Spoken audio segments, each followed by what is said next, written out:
नमस्कार मित्रों। आज के इस वीडियो में एक बार फिर से आप सभी का बहुत बहुत हार्दिक स्वागत है। हम आशा करते हैं कि आप सभी स्वस्थ होंगे, मस्त होंगे और पूरी तरह से अपनी तैयारी में व्यस्त होंगे।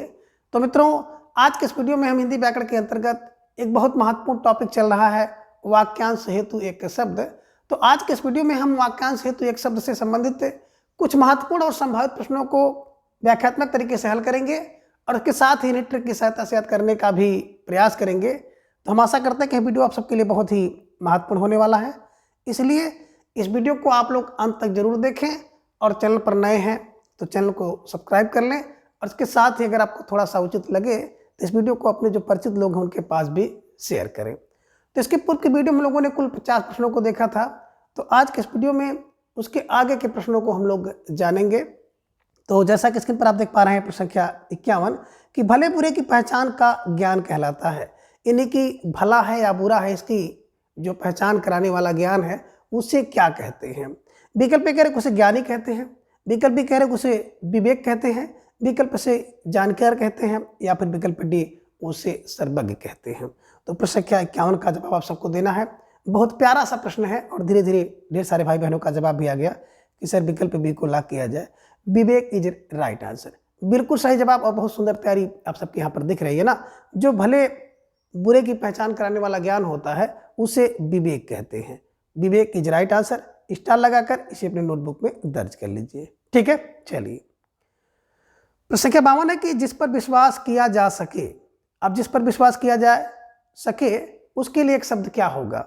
विकल्प कह रहे उसे विशेषज्ञ कहेंगे, विकल्प भी कह रहे उसको विश्वसनीय कहेंगे, विकल्प सी कह रहे उसको वैध कहेंगे या फिर विकल्प डी उसको साक्त कहेंगे। जवाब आप सबको देना। प्रश्न संख्या 52 आप सबके स्क्रीन पर है और धीरे धीरे ढेर सारे भाई बहनों का जवाब भी आ गया। सर विकल्प बी को लॉक किया जाए, विश्वसनीय इज राइट आंसर, है ना। जिस पर विश्वास किया जा सके उसे विश्वसनीय कहते हैं, ध्यान में आप रखिएगा। यहाँ पे देख रहे हैं विकल्प सी वैध। तो वैध का मतलब होता है कि जो विधि द्वारा यानी कि विधि की दृष्टि से ठीक हो उसे वैध कहते हैं, कानूनी रूप से जो सही हो, है ना, ये ध्यान में रखिएगा। विशेषज्ञ मतलब अपने विषय का जो जानकार होता है या विशेष ज्ञान रखता है उसे विशेषज्ञ कहते हैं, है ना, ये भी आप ध्यान में रखिएगा। साक्त का आप लोग देख लीजिए, साक्त क्या है। तो साक्त का मतलब होता है कि जो शक्ति या देवी की उपासना करता है उसे साक्त कहते हैं। तो फिलहाल प्रश्न संख्या 52 का विकल्प बी विश्वसनीय इज राइट आंसर। प्रश्न संख्या 53 है कि जो दूसरे में केवल दोषों को खोजता है। जो दूसरों में केवल दोषों को खोजता है उसे एक शब्द में क्या कहा जाएगा। विकल्प कह रहे उसको छिद्रान्वेषी कहा जाएगा, विकल्प बी छिद्रान्वेषण कहा जाएगा, विकल्प सी कह रहे उसको निंदक कहा जाएगा या फिर विकल्प डी उसको शठ कहा जाएगा। जवाब दीजिए। प्रश्न संख्या 53 आप सबके स्क्रीन पर है कि जो दूसरे में केवल दोष को खोजता है, ढूंढता है, उसे क्या कहते हैं। तो ढेर सारे भाई बहनों का जवाब भी आ गया। सब विकल्प को लॉक किया जाए, विकल्प ये छिद्रान्वेषी इज राइट आंसर, बिल्कुल सही जवाब और सुंदर तैयारी आप सबकी यहाँ पर दिख रही है और आप सभी को इसी तरह से अपनी तैयारी को खूब मजबूत करना है। तो जिन भाई बहनों का जवाब विकल्प ये आया, बिल्कुल सही जवाब और आप सब बधाई के पात्र हैं। स्टार लगाकर इसे अपनी नोटबुक में छाप लीजिए। बात करें छिद्रान्वेषण, तो छिद्रान्वेषण का मतलब होता है किसी कार्य या व्यक्ति में छिद्रों यानी कि दोषों का ढूंढना का जो ढूंढना ये कहलाता है छिद्रान्वेषण, है ना।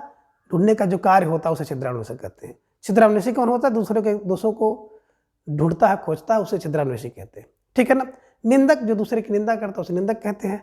शठ माने दुष्ट होता है, ध्यान में रखिएगा। ठीक है, चलिए प्रश्न संख्या 54 है कि वह राजकीय धन जो किसानों की सहायता हेतु दिया जाता है उसे कहते हैं। विकल्प कह रहे उसको अनुदान कहते हैं, विकल्प भी कह रहे उसे ऋण कहते हैं, विकल्प सी कह रहे उसे तकावी कहते हैं या फिर विकल्प डी है उसे तटवर्ती कहते हैं। जवाब आप सबकी सभी को देना है। प्रश्न संख्या 54 आप सबके स्क्रीन पर है और धीरे धीरे ढेर सारे भाई बहनों का जवाब भी आ गया। सर विकल्प सी को लॉक किया जाए, तकावी इज राइट आंसर, बिल्कुल सही जवाब, है ना। देखिए वह राजकीय धन जो किसानों की सहायता के लिए दिया जाता है उसे विकल्प सी तकावी कहते हैं, ये ध्यान में रखिएगा। ठीक है, चलिए प्रश्न संख्या 55 है कि जिसको लागना या पार करना कठिन हो उसे एक शब्द में क्या कहा जाएगा। विकल्प कह रहे उसको दुर्लभ कहा जाएगा, विकल्प भी कह रहे उसको दुराग्रह कहा जाएगा, विकल्प सी कह रहे उसको दीर्घ सूत्री कहा जाएगा या फिर विकल्प डी उसको द्रुतगामी कहा जाएगा। जवाब आप सबको देना। प्रश्न संख्या 55 आप सबके स्क्रीन पर है और धीरे धीरे ढेर सारे भाई बहनों का जवाब भी आया कि सर विकल्प ए को लॉक किया जाए। तो विकल्प ए दुर्लभ इज राइट आंसर, बिल्कुल सही जवाब और सुंदर तैयारी आप सबके यहाँ पर दिख रही है ना। जिसको लाघना या पार करना कठिन हो उसे कहा जाता है दुर्लभ। दुराग्रह, विकल्प बी में देखेंगे दुराग्रह। दुराग्रह मतलब अनुचित बात के लिए आग्रह करना दुराग्रह कहलाता है। दीर्घसूत्री, जो किसी कार्य को क्या करता है अधिक समय में करता है उसे कहते हैं दीर्घसूत्री। और द्रुतगामी की बात की जाए तो द्रुत माने शीघ्रता से जो चलता हो उसे कहते हैं द्रुतगामी। तो स्टार लगाकर इन सभी तथ्यों को अपने नोटबुक में दर्ज कर लीजिए। ठीक है, चलिए। प्रश्न संख्या 56 है कि जिसके पास कोई उपाय ना हो। अब जिसके पास कोई उपाय ना हो उसके लिए एक शब्द क्या होगा। विकल्प ए कह रहे उसको निरुपम कहेंगे, विकल्प बी कह रहे उसको निरुपाय कहेंगे, विकल्प सी कह रहे उसको निर्गुण कहेंगे, या फिर विकल्प डी कह रहे उसको निष्पाप कहेंगे। जवाब आप सबको देना। प्रश्न संख्या 56 आप सबके स्क्रीन पर है कि जिसके पास कोई उपाय ना हो वाक्यांश के लिए एक शब्द होगा। तो धीरे धीरे ढेर सारे भाई बहनों का जवाब भी आया अक्सर विकल्प बी को लॉक किया जाए, है ना। निर्धनुपाय, निरुपाय, है ना। अब जिसके पास कोई उपाय ना हो उसे विकल्प बी निरुपाय कहते हैं। स्टार लगाकर इसे अपने नोटबुक में दर्ज कर लीजिए। और जिन भाई बहनों का जवाब विकल्प बी था तो बिल्कुल सही जवाब और सुंदर तैयारी, है ना। निरुपम की बात करते हैं, जिसकी कोई उपमा ना हो उसे कहते हैं निरुपम, है ना। निर्गुट, निर्माने नहीं है किसी गुट में जो, उसे कहते हैं निर्गुट, यानी कि जो तटस्थ रहता है ना। निष्पाप, निष्पाप माने जो पाप से रहित है, जिसमें कोई पाप ना हो उसे कहते हैं निष्पाप। तो स्टार लगाकर इसे अपने नोटबुक में दर्ज कर लीजिए। और जो प्रश्न संख्या 56 का विकल्प बी इज राइट आंसर। ठीक है, चलिए आगे। प्रश्न संख्या 57 है कि रंगमंच या पर्दे के पीछे का स्थान क्या कहलाता है। विकल्प कह रहे उसको मंच कहते हैं, विकल्प कह रहे उसको नेपथ्य कहते हैं, विकल्प सी कह रहे उसको रंगशाला कहते हैं, या फिर विकल्प डी उसको रंगमहल कहते हैं। प्रश्न संख्या 57 का जवाब आप सबको देना है और बहुत बेहतरीन प्रश्न है, वेरी वेरी मोस्ट इंपॉर्टेंट प्रश्न है और कई बार परीक्षा में पूछा गया है। तो आप सबको जवाब देना है। धीरे धीरे ढेर सारे भाई बहनों का जवाब भी आ गया कि जो पीछे का भाग होता है रंगमंच के उसे विकल्प बी नेपथ्य कहते हैं, ये ध्यान में रखिएगा। तो धीरे धीरे ढेर सारे भाई बहनों का जवाब भी आ गया कि सर रंगमंच या पर्दे के पीछे का भाग जो होता है उसे बिल्कुल नेपथ्य कहते हैं। ठीक है ना। मंच पर तो आपने देखा होगा सामने जो अभिनय होता है उसे मंच कहते हैं। रंगशाला और रंगमहल जहाँ पर ये जो कलाकार लोग तैयार होते हैं उसे रंगशाला या रंगमहल कहते हैं। ठीक है ना। तो बिल्कुल सही जवाब विकल्प B is right answer. Star लगाकर नोटबुक में दर्ज कर लीजिए। ठीक है, चलिए। प्रश्न संख्या 58 है कि पद को चुनने की इच्छा वाली कन्या, यानी कि जो कन्या अपने पद के चुनने की इच्छा रखती हैं उन्हें क्या कहते हैं। विकल्प कह रहे उनको पतिव्रता कहते हैं, विकल्प कह रहे उसको पतिम्बरा कहते हैं, विकल्प सी कह रहे उन्हें पटाक्षेप कहेंगे, या फिर विकल्प डी पार्थिव कहेंगे। तो जवाब आप सबको देना। प्रश्न संख्या 58 आप सबके स्क्रीन पर है और धीरे धीरे ढेर सारे भाई बहनों का जवाब आ गया कि सर विकल्प बी को लॉक किया जाए, पतिम्बरा इज राइट आंसर। बिल्कुल सही जवाब और बेहद सुंदर तैयारी आप सबके यहाँ पर दिख रही है। तो स्टार लगाकर इसे अपने नोटबुक में दर्ज कर लीजिए। ठीक है ना। बात करें पतिव्रता, तो पतिव्रता किसे कहते हैं कि केवल अपने पति के प्रति जिसका अनुराग होता है ऐसी स्त्री को पतिव्रता कहते हैं। पटाक्षेप एक देख रहे हैं, है ना, कि नाटक का जो पर्दा गिरता है ना उसी पर्दा गिराने को पटाक्षेप कहते हैं। और पार्थिव, पार्थिव का मतलब होता है पृथ्वी से जो संबंधित है उसे पार्थिव कहते हैं। तो स्टार लगाकर इसे अपने नोटबुक में दर्ज करिए और बिल्कुल अपनी तैयारी को खूब बेहतर से बेहतर करने का प्रयास करिए। ठीक है, चलिए। प्रश्न संख्या 59 है कि रोगी को दिया जाने वाला भोजन कहलाता है। विकल्प कह रहे हैं कि पयोहारी कहते हैं उसको, विकल्प भी कह रहे हैं उसको पथ्य कहते हैं, विकल्प सी कह रहे हैं उसको पथ भ्रष्ट कहते हैं, या फिर विकल्प डी पथ प्रदर्शक कहते हैं। तो प्रश्न संख्या 59 का जवाब आप सबको देना है और धीरे धीरे ढेर सारे भाई बहनों का जवाब भी आ गया सर विकल्प बी को लॉक किया जाए, पथ्य इज राइट आंसर, है ना। तो जो रोगी को भोजन दिया जाता है उसे पथ्य कहते हैं, ध्यान में रखिएगा। पयोहारी की बात करें तो पयोहारी माने दूध पर जीता है, यानी कि दूध पर जीवित रहने वाला, दूध ही जिसका आहार है उसे पयोहारी कहते हैं। अपने पथ से, रास्ते से, मार्ग से भटक गया है जो, उसे कहते हैं पथ भ्रष्ट, है ना। और पथ प्रदर्शक, पथ प्रदर्शक का मतलब होता है जो पथ को बताने वाला, उपाय को बताने वाला, तरीका बताने वाला, सलाह देने वाला, उसे पथ प्रदर्शक कहते हैं। ये भी ध्यान में आप रखिएगा। ठीक है, तो निश्चित रूप से ढेर सारे भाई बहनों का जो जवाब था विकल्प बी इज राइट आंसर। प्रश्न संख्या 60 है कि शत्रु को जीतने वाला, अब शत्रु को जीतने वाला कौन होता है? विकल्प ए कहते हैं कि उसको परंतप कहते हैं, विकल्प बी कह रहे उसको परकिया कहते हैं, विकल्प सी कह रहे उसको परंजय कहेंगे, या फिर विकल्प डी उसको अजात शत्रु कहते हैं। तो जवाब आप सबको देना। प्रश्न संख्या 60 आप सबके स्क्रीन पर है और धीरे धीरे ढेर सारे भाई बहनों का जवाब भी आ गया कि सर विकल्प सी को लॉक किया जाए। तो विकल्प सी परंजय इज राइट आंसर। परंजय, ये ध्यान में रखिएगा, शत्रु को जीतने वाला क्या होता है? परंजय, है ना। एक देख रहे विकल्प ए परम तप है, तो शत्रु को संतृप्त करने वाला, पीड़ित करने वाले को परम तप कहते हैं, ये ध्यान में रखिएगा। परकिया कौन है? तो पर पुरुष से प्रेम करने वाली जो स्त्री होती है उसको परकिया कहते हैं, ध्यान में रखिएगा। और अजात शत्रु, आ माने नहीं, जात माने जन्मा है, जिसका शत्रु उसे कहते हैं अजात शत्रु। तो जिसका कोई शत्रु ही ना जन्मा हो उसे अजात शत्रु कहते हैं। तो फिलहाल प्रश्न संख्या 60 का जो जवाब है विकल्प सी इज राइट आंसर। स्टार लगाकर इसे अपनी नोटबुक में छाप लीजिए, ठीक है। चलिए, प्रश्न संख्या 61 है कि जो सुख दुख से मुक्त हो के लिए एक शब्द होगा। अब जो सुख दुख से मुक्त है उसके लिए एक शब्द क्या होगा? विकल्प कह रहे उसको सर्वसुखी कहेंगे, विकल्प भी कह रहे उसको परमहंस कहेंगे, विकल्प सी कह रहे उसको छिद्रान्वेषी कहेंगे, या फिर विकल्प डी उसको ईश्वर कहेंगे। जवाब दीजिए। प्रश्न संख्या 61 आप सबके स्क्रीन पर है और धीरे धीरे ढेर सारे भाई बहनों का जवाब भी आया सर विकल्प बी को लॉक किया जाए। Paramhans is right answer. जो सुख दुख से मुक्त है उसे परमहंस कहते हैं, ये ध्यान में रखिएगा। छिद्रान्वेषी भी आपने देखा है कि दूसरों के दोषों को खोजने वाला, ढूंढने वाला छिद्रान्वेषी होता है। ईश्वर आप जान ही रहे हैं कि ईश्वर है ना। जो सर्व सुखी हो, सर्व सुखी, सर्व में सुखी है वही सर्व सुखी है, ठीक है ना। तो फिलहाल प्रश्न संख्या 61 का विकल्प B Paramhans is right answer. Star लगाकर इसे अपने नोटबुक में आप दर्ज कर लीजिए, ठीक है। चलिए, प्रश्न संख्या 62 है कि विष्णु के संघ का नाम है, यानी कि जो विष्णु का संघ है उसका क्या नाम है? विकल्प कह रहे उसका नाम पिनाक है, विकल्प कह रहे उसका नाम गांडीव है, विकल्प से कह रहे उसका नाम पांच जन्य है, या फिर विकल्प डी उसका नाम हितैषी है। जवाब दीजिए। प्रश्न संख्या 62 आप सबके स्क्रीन पर है और बेहद प्यारा सा प्रश्न है, किसी भी परीक्षा में पूछा जा सकता है। तो स्टार लगाकर इसका जवाब दीजिए। धीरे धीरे ढेर सारे भाई बहनों का जवाब आया कि सर विकल्प सी को लॉक किया जाए। पांच जन्य इज राइट आंसर, बिल्कुल सही जवाब। जो विष्णु का संख है ना वो पांच जन्य, ध्यान में रखिएगा। पिनाक की बात करते हैं तो शिव जी के धनुष का नाम पिनाक था। गांडीव की बात करते हैं तो गांडीव अर्जुन के धनुष का नाम था। और हितैषी कौन होता है? तो जो हित चाहने वाला होता है उसे हितैषी कहते हैं। तो फिलहाल संख्या 62 का विकल्प सी इज राइट आंसर। स्टार लगाकर इसे अपने नोटबुक में दर्ज कर लीजिए, ठीक है। चलिए, आगे प्रश्न संख्या 63 है कि जिस पर मुकदमा चल रहा हो। अब जिस पर मुकदमा चल रहा हो उसे विकल्प कह रहे कि चोर कहते हैं, विकल्प उसे अपराधी कहते हैं, विकल्प सी उसे अभियुक्त कहते हैं, या फिर विकल्प डी उसको प्रतिवादी कहते हैं। जवाब सबको देना है। प्रश्न संख्या 63 आप सबके स्क्रीन पर है और धीरे धीरे ढेर सारे भाई बहनों का जवाब आ गया कि सर जिस पे मुकदमा चलता है उसके लिए विकल्प सी अभियुक्त इज राइट आंसर। बिल्कुल सही जवाब और सुंदर तैयारी आप सबके यहाँ पर दिख रही है। तो आपको जरूरत है इसी प्रकार की जो अपनी तैयारी है उसको मजबूत करने की, ठीक है। चलिए, आगे प्रश्न संख्या 64 है कि अभिज्ञ के लिए वाक्य है ना, यानी कि अभिज्ञ का शब्द है तो इसके लिए कौन सा वाक्य होगा?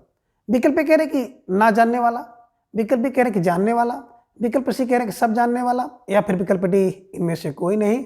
तो प्रश्न संख्या 64 का जवाब सबको देना है। सोच समझ कर दीजिएगा और वेरी वेरी मोस्ट इंपॉर्टेंट प्रश्न है, कई बार परीक्षा में पूछा गया है, तो इसको भी आप ध्यान में रख लीजिए।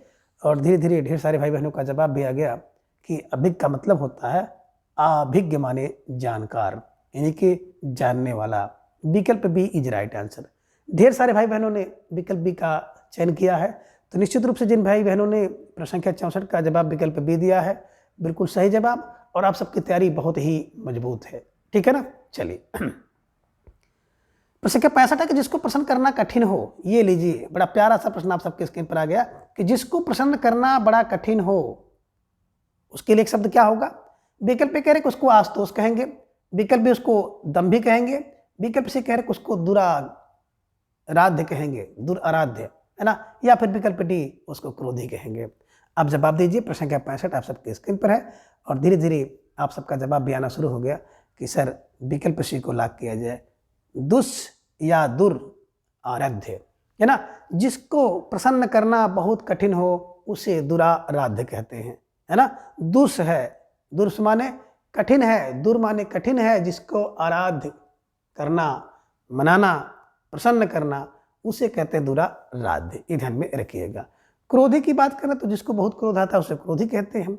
दंभी माने जिसके अंदर बहुत अहंकार हो उसे दंभी कहते हैं। और विकल्प ए की बात करें तो बिल्कुल ये तो आप कह सकते हैं कि इसका विलोम शब्द है आस। आस माने शीघ्र, तोष माने जो खुश हो जाए, प्रसन्न हो जाए, उसे आशुतोष कहते हैं। तो आशुतोष आप देखे होंगे ना, देवताओं में शिव जी को, शंकर जी को आशुतोष कहा जाता है, क्योंकि ये बहुत जल्दी क्या हो जाते हैं, खुश हो जाते हैं, और जितने जल्दी खुश होते हैं उतने जल्दी नाराज भी हो जाते हैं। ये भी ध्यान में आप रखिएगा, इसीलिए इनको भोले भाले कहा जाता है। खुश हो गए तो बड़े भोले हैं और नाराज हो गए तो भाले हैं, ये ध्यान में रखिएगा। तो आशुतोष शिव शंकर जी को कहा जाता है। इसीलिए आपने देखा होगा ना, जितने भी राक्षस हैं, असुर हैं, वो कम से कम काम करना चाहते थे और सोचते थे कि शिव जी को बहुत जल्दी खुश किया जा सकता है, तो शिव जी की ही आराधना वो लोग करते थे और शिव जी तुरंत खुश हो जाते थे, बड़े जल्दी खुश हो जाते थे। तो ये ध्यान में रखिएगा कि जिसको है ना खुश करना आसान हो, यानी कि जो शीघ्र खुश हो जाते हैं, उन्हें आशुतोष कहते हैं, और जिसको प्रसन्न करना कठिन हो उसे कहते हैं दुराराध्य। ठीक है ना। तो प्रश्न संख्या 65 का विकल्प सी इज राइट आंसर। स्टार लगाकर इसे अपने नोटबुक में छाप लीजिए। ठीक है, चलिए। प्रश्न संख्या 66 है कि पाप करने के बाद स्वयं दंड पाना क्या कहलाता है। विकल्प कह रहे उसको प्रायश्चित कहते हैं, विकल्प भी उसे पश्चाताप कहते हैं, विकल्प सी प्रताड़ना कहते हैं, या फिर विकल्प डी इनमें से कोई नहीं। तो प्रश्न संख्या 66 का जवाब सबको देना है, और धीरे धीरे ढेर सारे भाई बहनों का जवाब भी आ गया कि पाप करने के बाद स्वयं को दंड पाना, विकल्प ये प्रायश्चित इज राइट आंसर। बिल्कुल सही जवाब और सुंदर तैयारी। इसी तरह से आपको बरकरार रखते हुए आगे चलना है। ठीक है, चलिए। प्रश्न संख्या 67 और वेरी वेरी मोस्ट इंपॉर्टेंट प्रश्न है, कई बार परीक्षा में पूछा भी गया है कि जो बहुत बोलता हो उसके लिए एक शब्द क्या होगा। विकल्प कह रहे उसको वाचाल कहेंगे, विकल्प कह रहे उसको वाक्पटु कहेंगे, विकल्प सी कह रहे उसको वाक चतुर कहेंगे, या फिर विकल्प डी उसको बहुभाषी कहेंगे। तो प्रश्न संख्या 67 का जवाब सबको देना है, और धीरे धीरे ढेर सारे भाई बहनों का जवाब आ गया कि सर जो बहुत बोलता है उसके लिए एक शब्द होता है विकल्प ए वाचाल इज राइट आंसर। जो बहुत बोला है उसे क्या कहते हैं, वाचाल। ध्यान में रखिएगा, स्टार लगाकर इन्हें अपने नोटबुक में दर्ज कर लीजिए। ठीक है ना। वाकपटु और वाक चतुर का मतलब होता है कि जो वाक में बात करने में चतुर है, बात करने में पटु है, उसे कहते हैं वाकपटु। ठीक है ना। बहुभाषी जो बहुत सी भाषाओं को बोलता है उसे बहुभाषी कहते हैं। ठीक है, चलिए आगे। प्रश्न संख्या 68 है कि जिसे जीता ना जा सके के लिए एक शब्द क्या होगा। विकल्प कह रहे हैं कि उसे विजित कहेंगे, विकल्प भी कह रहे हैं कि उसको आगे कहेंगे, विकल्प सी कह रहे हैं कि उसको अजय कहेंगे, या फिर विकल्प डी उसको दुर्जय कहेंगे। अब प्रश्न संख्या 68 का जवाब आप सबको देना है। तो धीरे धीरे ढेर सारे भाई बहनों का जवाब भी आ गया कि जिसे जीता ना जा सके उसे अजय, आ धनजय, आ माने नहीं, जीता जा सके जिसे, उसे कहते अजय। विजित माने जो जीता हुआ भाग उसे विजित कहते हैं। आगे बिल्कुल जिसे जो आगे है, जो ज्ञान गे जानने योग्य नहीं है उसे आगे कहते हैं, है ना। दुर्जय जिसको बड़ी कठिनाई से जीता जा सके उसे कहते हैं दुर्जय। ठीक है। तो फिलहाल प्रश्न संख्या 68 का विकल्प सी इज राइट आंसर। स्टार लगाकर इसे अपने नोटबुक में दर्ज कर लीजिए। प्रश्न संख्या 69 है कि दोपहर के बाद का समय कहलाता है। ये भी वेरी वेरी मोस्ट इंपॉर्टेंट प्रश्न है। तो यहाँ से संभावना बनती है कि आपकी परीक्षा में प्रश्न पूछ लिया जाए। दोपहर के बाद का समय किसी भी रूप में प्रश्न देखने को मिल सकता है। अब दोपहर के बाद के समय को क्या कहते हैं, पूर्वाह्न कहते हैं, अपराह्न कहते हैं, मध्याह्न कहते हैं, या फिर विकल्प डी निषेध कहते हैं। जब आप सबको देना, प्रश्न संख्या 69 आप सबके स्क्रीन पर है कि दोपहर के बाद को समय को क्या कहते हैं। धीरे धीरे आप सब भाई बहनों का जवाब भी आ गया कि सर विकल्प है ना, विकल्प बी को लाग किया जाए। अपराह्न, अपर धन अहन, अपर माने दूसरा यानी कि बाद का, अहन, अहन माने होता दिन, तो पूर्व माने पहला, अहन, अहन दिन का पहला भाग पूर्वाह्न, अपर माने बाद या दूसरा, दिन का दूसरा भाग जो होता है अपराह्न होता है ना। तो दोपहर के बाद का समय अपराह्न होता है। मध्य अहन की बात करते हैं तो बिल्कुल जो बीच का होता है समय उसे मध्याह्न कहते हैं। और विकल्प डी की बात करते हैं तो निशीथ क्या है, मध्य रात के समय को निशीथ कहते हैं, है ना।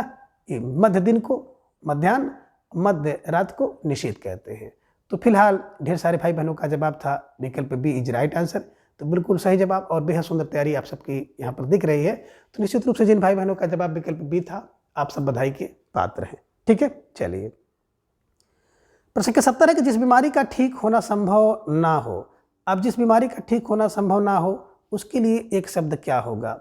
विकल्प ए कह रहे हैं कि असाध्य कहेंगे उसको, या फिर विकल्प बी विकट कहेंगे, विकल्प सी भयानक, या फिर विकल्प डी घातक, है ना।